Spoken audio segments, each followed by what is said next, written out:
these entry-level jobs want you to have 15 years of experience in the field, and they want you to have all of these requirements or all these skills, but then yet because it's an entry-level position, they're paying an entry-level amount. They want you to have 10 years of experience and all of these skills, but then only want to pay you 15 an hour for it.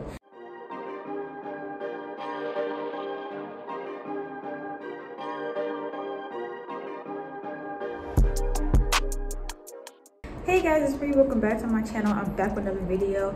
So this video, I really wanted to talk about some things that have been a source of stress for me in these past couple of days leading up to me graduating soon and everything like that.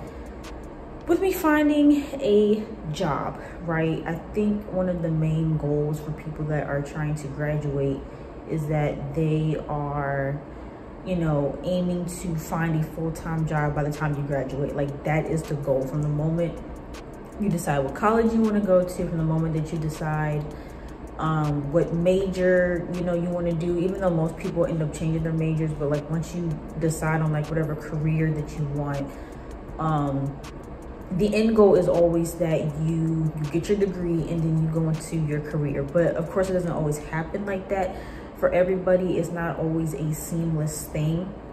And I wanted to touch on that because I feel like, especially on social media, like people don't really talk about the struggles of trying to find a job after college. I feel like all you ever really see is people, you see the opposite. Like you see people landing jobs even before they graduate, and you see the successes that people have, but then you don't really see people talk about like the actual struggles when it comes to finding a job in your field. And with me talking to so many people, 'cause I'm not gonna lie, like I really have been stressing myself out over this, and mainly because, like, you know, part of me entering my career and everything like that, part of me like wanting that is also leading into me, you know, finally moving out and being independent, which is something that I've wanted for a minute. And that's something that I really wanted to have locked in and secured by the time I graduate, but it's looking like that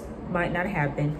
And when I started to have that realization that, okay, this might not be happening when I want it to happen, I really started to beat myself up over it. And I low-key felt like I failed. I'm like, for me to have worked so hard these past 4 years to get to a certain place by the time I graduate, for me not to have that, I low-key feel like I failed. And it really, really sent me into a bad headspace. But in me talking to other people about it, I realized that I knew I wasn't the only one, but it was nice to know that people that I knew and people that are in my close, like my peers, like it was nice to see like, okay, like it's actually, I guess, more so normal not to have everything together when you graduate, and that made me feel a little bit better. But I also just wanted to talk about, like, you know, why is it so hard to, one, find a job in your field, but also just to find a job in general. I came across this tweet that I'll put up on the screen, but I'm gonna read it to you guys. And the tweet basically said, am I the only one who doesn't find that it took me over 500 application stories inspiring? Why do I have to apply 500 times for anything? And I felt that, granted, you know, when people tell me that, I know that it's meant to make me feel as though I'm not struggling alone. And I really do appreciate that. And it does make me feel like I'm not the only one struggling with this issue. But however, like it doesn't necessarily make me like, it doesn't give me any motivation really when I see people saying like, oh, I applied to 200 places and 100 places and 500 places before I landed something. Not to say that it's discouraging, but it's also like, okay, so you made me tell me I'm gonna have to fail 500 more times or 100 more times before I get something. Like, it's kind of hard for me to get the motivation to keep going when you're literally telling me I'm gonna be met with more and more failure. And I know that that's just a life thing in general. Like, you're gonna be met with failures, you're gonna be told no a lot of times before you get to where you're supposed to be. But again, like, it's not necessarily something where I'm like, oh, okay, like that makes me want to apply more. Like, if anything, that's making me like not enjoy this job hunting process even more. And you know, again, finding what you want is really hard. I know there's people out there that say like, oh, like you might just have to, you know, get whatever you can. You may not get what you necessarily want in the beginning, and that's fair. You know, like that is a thing. But even with that, I feel like even jobs that people don't necessarily want, like, I don't know, working at the bank or working at a restaurant or working in customer service, you know, like, I feel like jobs in general aren't easy to come by. Like, even a couple of years ago when I was looking for just any old regular part-time job, it didn't even have to be anything in my field or anything super great. Like, I just was looking for anything. It still was a hard thing. I mean, I even applied to fast food places and couldn't get hired. And so I think people tend to underestimate how hard it is to find a job and to get a job, because people say all the time like, oh, there's plenty of jobs out there, just apply and get one. It doesn't work like that, and I wish more people would talk about this. And I know the biggest thing that I've seen as of lately, and I don't know if this was an issue before the pandemic, but I've seen it talked about so much in recent years about the requirements of a lot of these job applications. It's insane.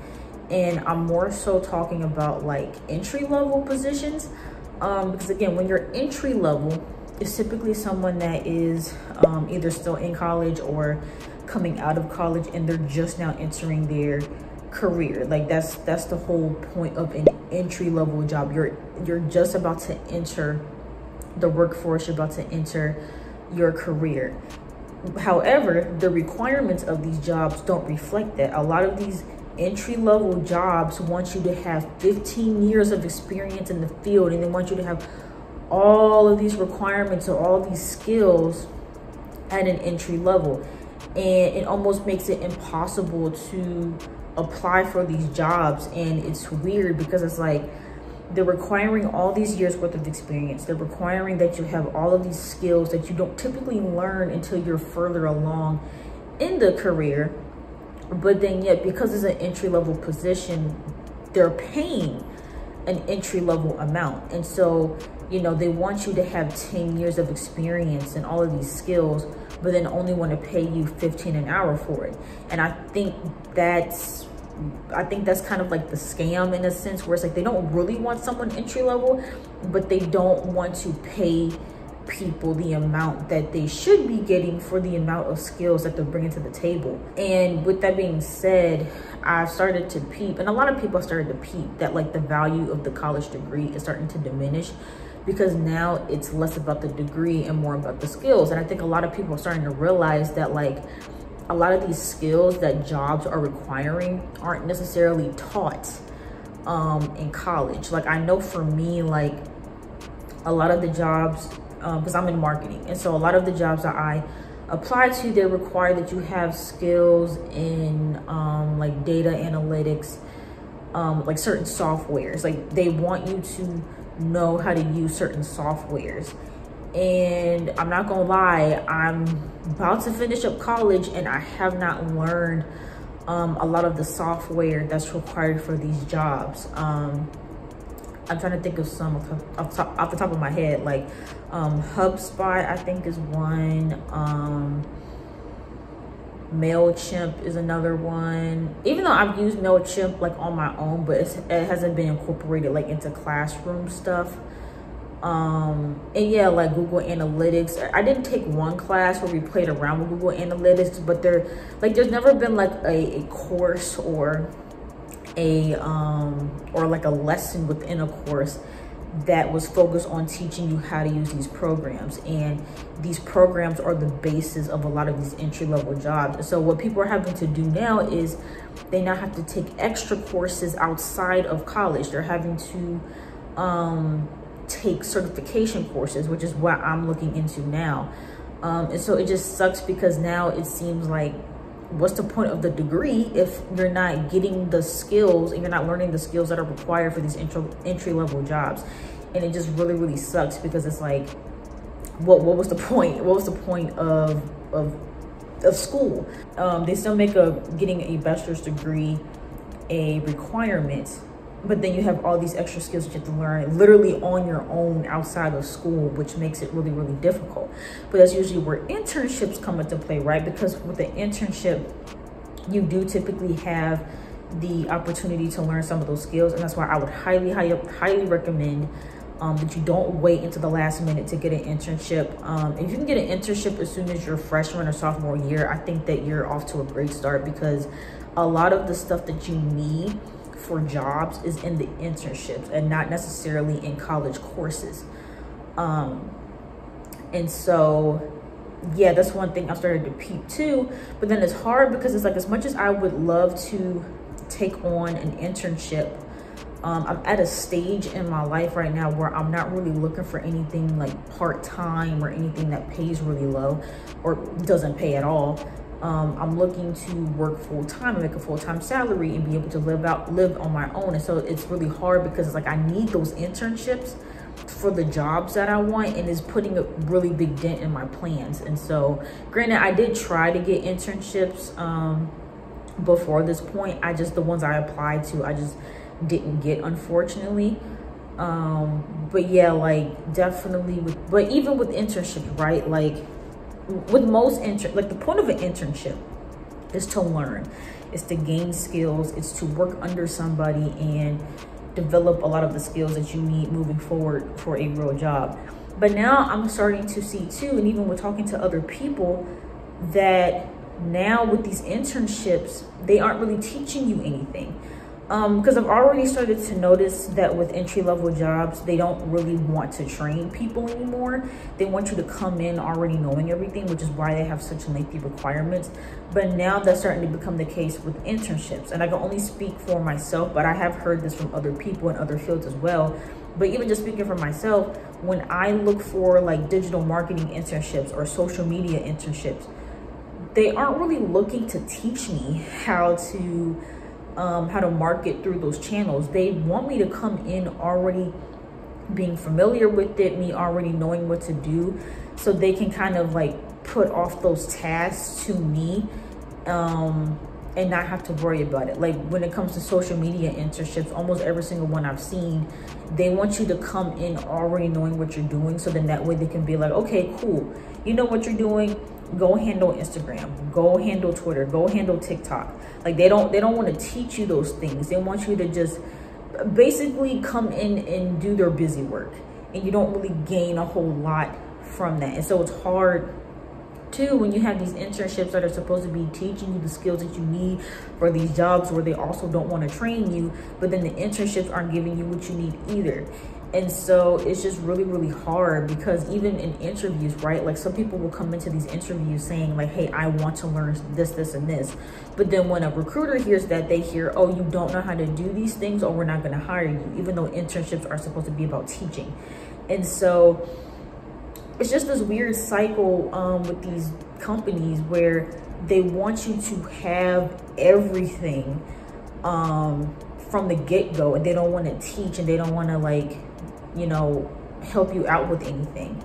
And so, and because a lot of the times you don't learn that until you start to seriously job hunt, which typically doesn't happen until like your junior or senior year, you find yourself playing catch up, where you're like, oh shoot, I need these other skills that I didn't learn in college, so now I have to try and learn it on my own. And it's just, it's a lot.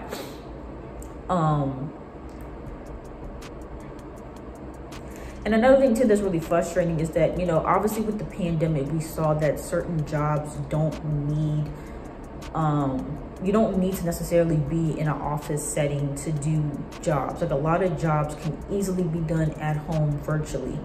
But now you're starting to see this shift where companies are like forcing people to come back into an office space, even though it's not necessary. And so it's been really difficult to find remote work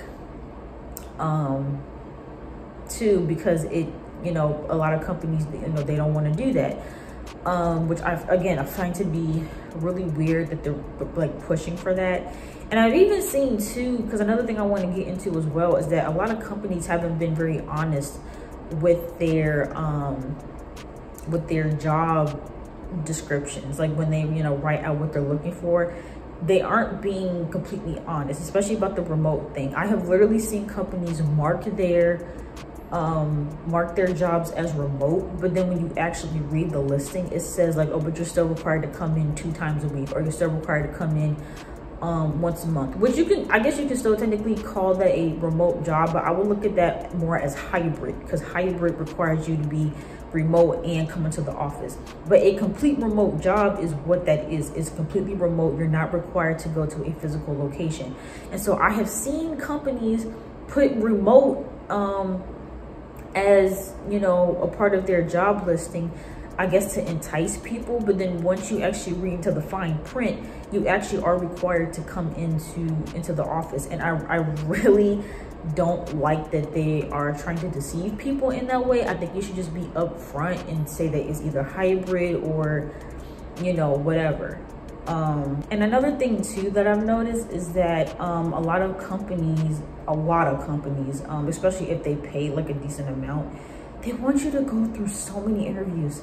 Like, I'm talking about like 5-6 rounds of interviews, and it's like, for what? Like, what happened to the days where you only have to interview maybe 1 or 2 people before they make a decision? Like, that's so odd to me that they're making people go through like 10 rounds of interviews and then they still don't pick them. And it's like, why would you put somebody through all of that and waste their time?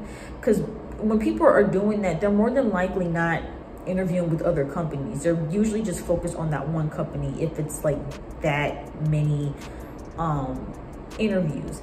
And so you're making people go through all these interviews just to not pick them. And I just feel like that's so unfair.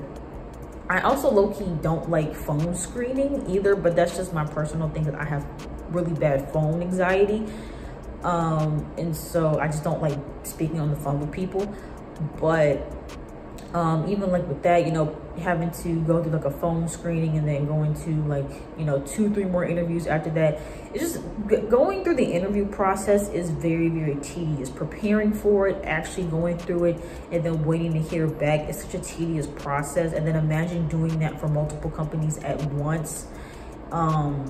It's a lot. I know for me personally, because again, like, I have very, very severe anxiety when it comes to interviews. Like, I literally feel like I'm going to throw up every time I get ready to do an interview, and I can barely handle one interview. Like, there have been times where I almost didn't go through with interviewing for a company because I was so nervous. So I couldn't even fathom doing more than one. But I did for this one company that I was so sure about, because I knew someone that worked there. They helped me prepare for it.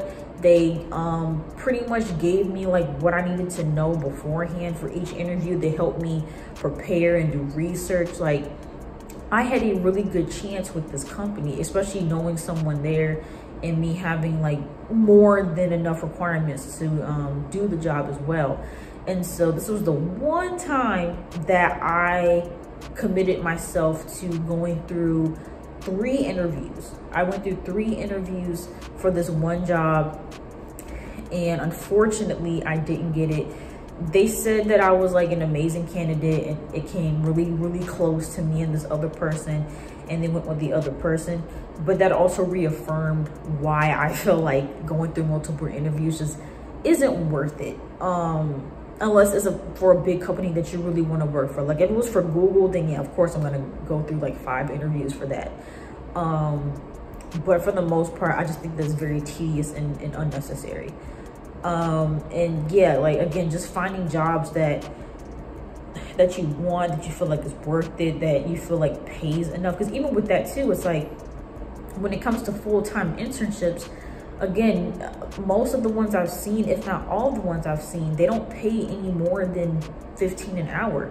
And depending on where you live, that might not suffice. Like, I would love to be able to live up here and just work at an internship for $15 an hour, but it doesn't cut it up here for the cost of living. And so, you know, I just end up skipping out on those unless it's remote, because then I don't have to worry about trying to like move out and commuting and all that stuff. Because again, it's like, if you want to have interns, you know, live in the area and commute to your job, you also have to afford them the ability to do that, unless they happen to live like unless they can live with their family or something and they live in the area, then that works out. But again, not everybody has that privilege, and so it makes it really hard. And I know some people too, like they'll commute like hours and hours for a job, and I just feel like that's just so like I respect it, but for me it just seems like a lot, and to me it just seems like it's not worth it, especially if that job isn't even making you happy, and it's not even entirely something that you want to do. And so yeah, I just kind of wanted to talk about that and talk about the frustrations of trying to find a job out of college and just trying to find a job in general, and a lot of those obstacles that are typically in the way of finding, you know, the right job, or finding a job again in general, and having these requirements that a lot of these jobs require. But yeah, let me know if you guys have had the same experiences that I have in terms of just having a hard time finding something, for one, and like getting accepted for a job. Let me know if you guys have ran into the same issues in terms of like these entry-level jobs and them requiring all these years of experience and skills that you didn't learn in college. Let me know if you can relate to anything that I said in this video, because yeah, I think more people should talk about the struggles of finding a job in your career and not just highlighting these successes, because I think, you know, I think hearing that is important in, you know, people that are struggling with that. But yeah, if you agreed, if you enjoyed this video, make sure you guys give it a big thumbs up and leave a comment down below, and don't forget to subscribe to my channel, and I'll see you guys in the next video.